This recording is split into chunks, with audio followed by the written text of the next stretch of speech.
Well, greetings from Maryland again. We're back below the Mason-Dixon line. Doing an overnighter here in Maryland. Got a couple of places I want to visit that kind of been on my list for some time. But for starters, we're here at Foote, just below Washington, D.C. In fact, we just came from driving through there. Traffic is one word I'll say, lots of traffic. But anyway, we're at Foote. This fort was part of the Civil War defense of Washington, D.C., but we'll talk more about that a little bit later. There's one thing I want to get to here. You'll probably saw it in the thumbnail picture. There's some huge cannons out here. Also, I think I'm going to place channel sticker number 20 out here. I think this might be a good place out near the cannons. I think we'll place that down here on this Maryland trip. All right, let me show you where I am on a map, and then let's go see if we can find these cannons and the remains of the fort. Maybe tell you a little bit about the history here. All right, so here is Maryland. We came down. Here's Baltimore. Here's DC, and Foote is just right down this area down here, right along the Potomac River. Seems a bit of a neglected park, a little bit. Not a whole lot going on here. But that's okay. I'd rather have it to myself than it just being packed out. Anyway, let's find those cannons and the remains of the fort. Yeah, I guess I did show you. Channel sticker number 20 that we're gonna place out there. All right, let's get looking for these cannons. So they do have a small parking area. Out there is Foote Road, and there's a whole town here called Foote. Just a quick look. I think this is the way we're gonna go. Looks like the main trail out here. Yeah, but the place is named after this dude, Foote. Fort's namesake is Rear Admiral Andrew Hall Foote. Died in 1863. Yeah, there's one of the cannons we're gonna look for. Yeah, here's some information about them. In 1863, the President Abraham Lincoln toured Foote to survey the cutting-edge military technology. Would you feel safe behind these earthen walls? 2 25-ton Rodman guns by your side. Yeah, 25-ton cannons. They're out here. Well, they do have plenty of information out here, the signs everywhere. I see one up there. So we should be able to find these cannons. Oh yeah, here's a picture of one up here. Of course, we can walk the bluff. Sounds like walk the plank. We'll probably do that then. Check out the bluff, but it looks like the cannons are this way. So let's see if that sign is right. Got a plane.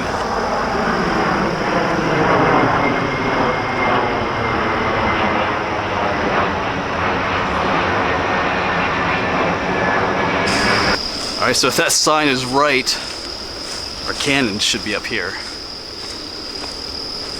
Like I said, we'll go and take a walk up to the bluff there too, since we're here.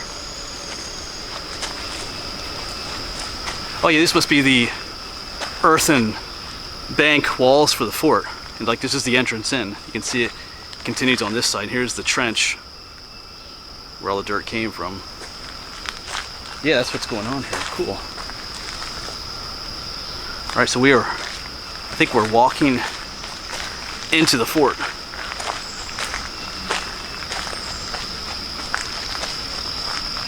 Wow.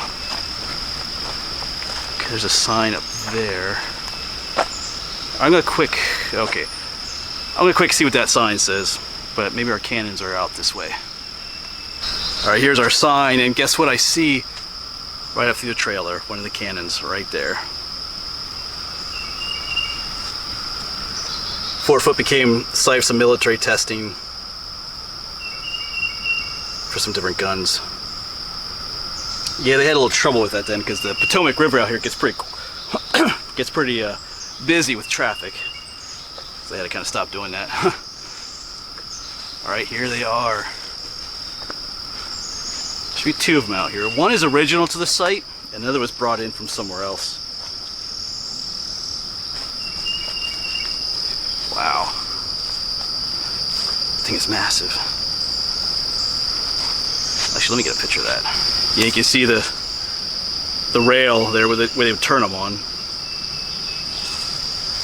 Oh, and there's the other one The one's down there. All right. Looks like there was room for another one there too. Not sure where that one went. Oh man, these things are huge. Because I'll give you some perspective here in a moment how big those suckers are. Wow. That thing is immense. 25 tons.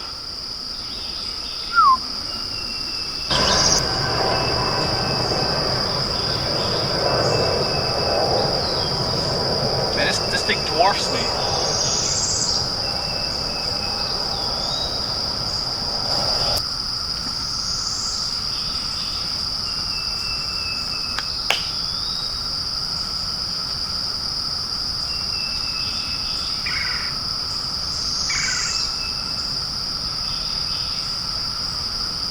Alright, so there's our first gun. Of course, we got channel sticker number 20, and we're going to place it actually right underneath the cannon here.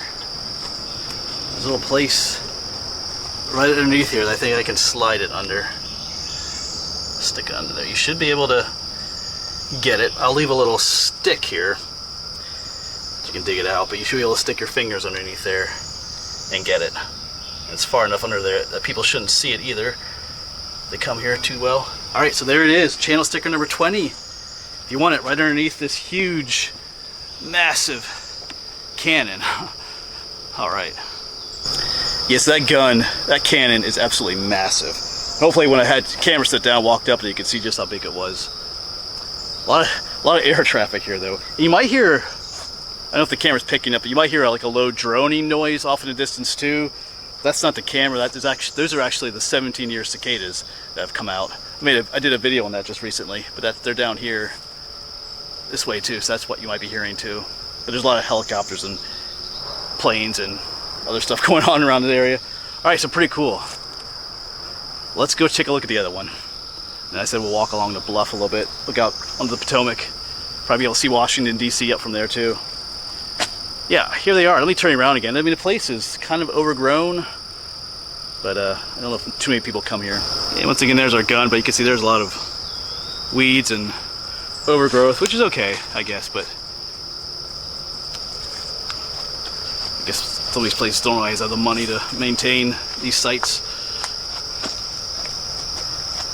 But the cannons aren't going anywhere. All right, let's walk up here to the other one. Let's see if there's a trail here. Yep. You can kind of see the other one.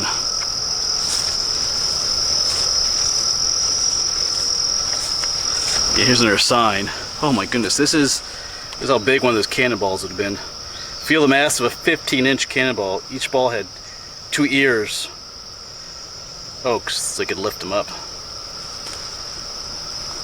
In 1844, a young officer, Thomas Jackson Rodman, transformed the design of iron guns. The gun could hurl a 450-pound ball of iron up to 3 miles away. Wow.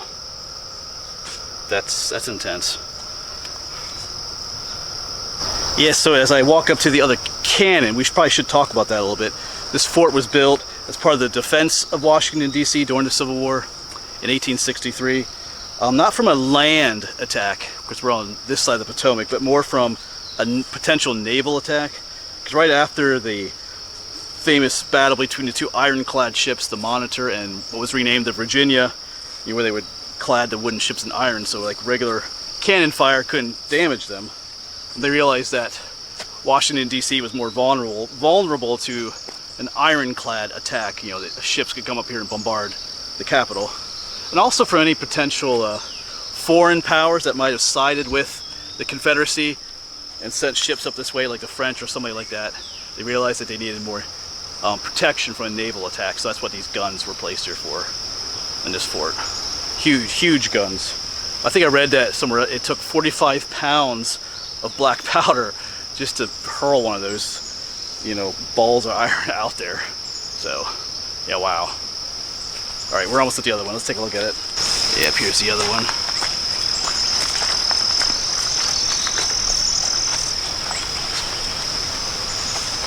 Like I said, one of these is original to the site and one was brought in from somewhere else. So I'm not sure which is the original one, which one's not.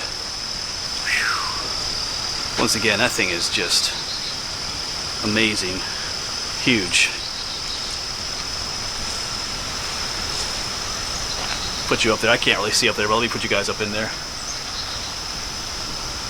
There you go. I mean, you could fit a person in there almost.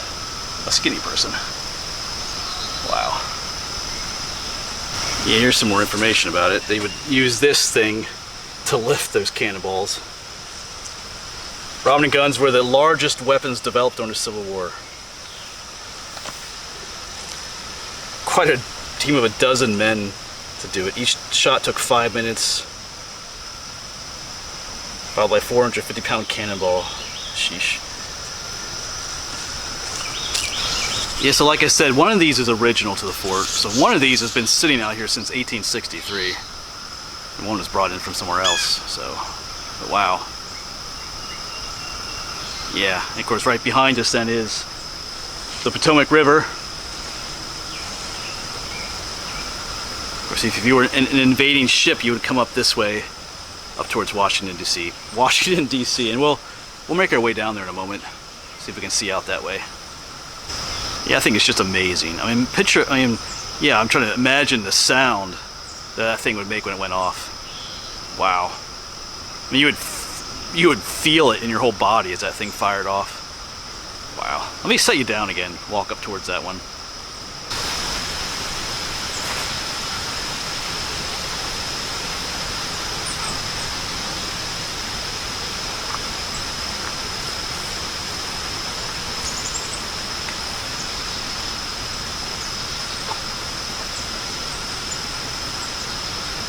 Yes, if you have the chance to come and stop in here, just park and check these guns out. They're pretty cool. I mean, they're impressive.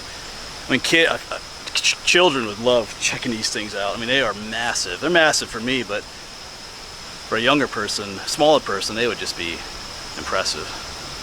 Cool history too. So, all right.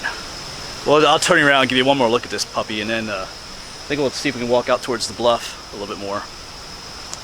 Tell you a little bit more about this place too. Not a whole much more to tell. I mean, this fort never saw an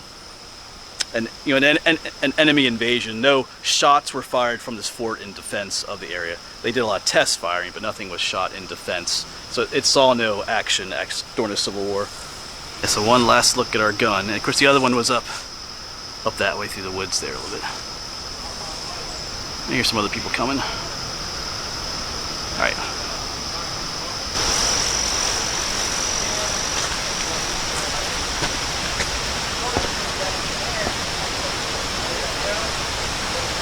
Nice little trail.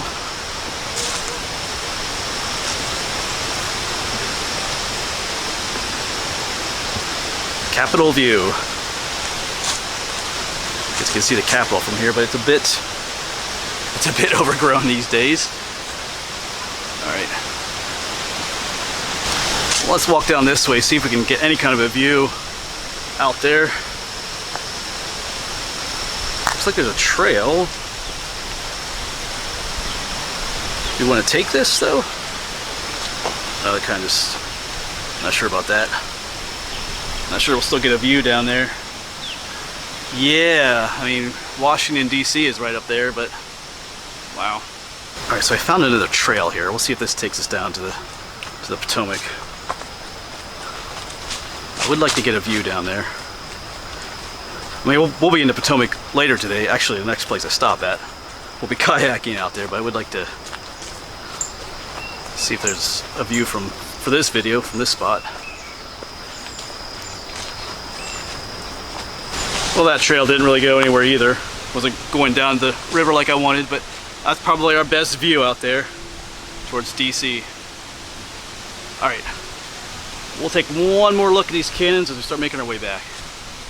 This park has a lot of potential, but it's kind of lacking in some ways too. Because as we make our way up, you can see the battlements the cannons were put up on top of, and there's the trench that was dug out.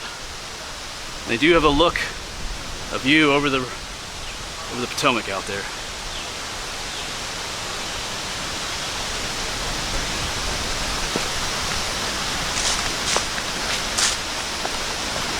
Of course, the channel sticker is up here too. Well, this is the first cannon.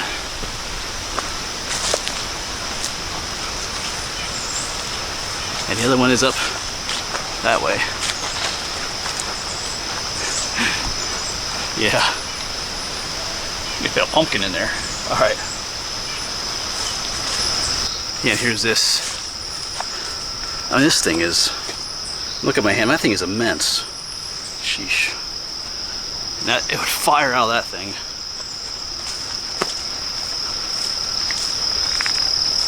Yeah, they're designed to punch through those ironclad ships. And of course, it would obliterate a wooden ship. Man. Alright, yeah, these things are amazing. Of course, remember, channel sticker number 20 is down there. Alright, well, I think that'll be it then. We'll start heading back to the parking lot. I'll talk with you a little bit on the way back. Yeah, and after the war, this place was used as a prison, I think starting in 1868 through 69 for several years. And then they held on to it to about 1873, I want to say, or 78 or something like that. And then it was just kind of let go. Briefly during both world wars, it was occupied by the military again, because this is a strategic point on the Potomac, right before you get to Washington, so it made sense. Other than that, it was kind of abandoned. And I'll say it again, it has a lot of potential. I feel like they could do a lot more here. I mean, there's more of probably the earth banks to see, fortifications and stuff, but a lot of it's overgrown back there. I guess if you came in the winter, you could see more, but say it again, there's a lot of potential. Maybe I'm missing some stuff, but yeah, they could clean the place up a little bit more. Whoops, trip over a lot. The signs are informative, but still, definitely a cool spot to visit. But yeah, definitely come check out those guns. Cutting edge military technology from 1863. I mean, they're still impressive today. Alright, we're gonna head out. I am headed now to Mallows Bay. And if you're familiar with that, you might know what I'm gonna be checking out there. One place I've just been hoping to get to for quite some time. That's why I have a kayak with too. So, alright, hopefully I will see you there. As always, thanks for coming along. I'll see you in the next one.